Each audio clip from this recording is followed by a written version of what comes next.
അസ്സലാമു അലൈക്കും വറഹ്മത്തുള്ളാഹി തആല വബറകാതുഹു. പരിശുദ്ധ മദീനയിലാണ് നമ്മുടെ ഉംറ സംഘം ഇപ്പോൾ ഉള്ളത്. ഈ കാണുന്നത് ജന്നത്തുൽ ബഖീഅയാണ്. ഹബീബായ മുഹമ്മദ് റസൂലുള്ളാഹി സ്വല്ലല്ലാഹു അലൈഹി വസല്ലമ തങ്ങളുടെ ഭാര്യമാരിൽ ഖദീജ ബീവിയും മൈമൂന ബീവിയും ഒഴികെയുള്ള എല്ലാവരും അന്ത്യവിശ്രമം കൊള്ളുന്നത് ഈ പുണ്യഭൂമിയിലാണ്.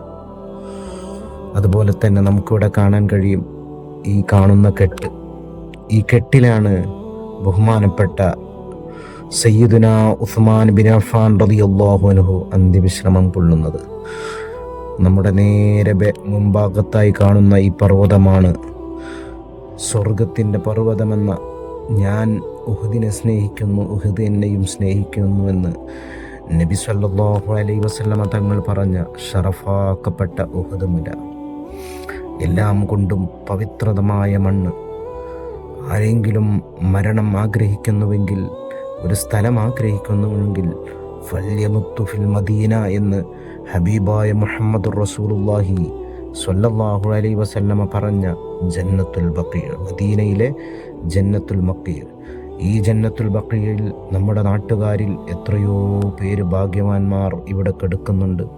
അല്ലാഹു ഇവരെയും നമ്മെയും ഹബീബായ മുഹമ്മദ് റസൂലുള്ളാഹി സ്വല്ലല്ലാഹു അലൈഹി വസല്ലമയോടൊപ്പം നാളെ ജന്നാത്തുൽ നഈമിൽ ഒരുമിപ്പിക്കട്ടെ.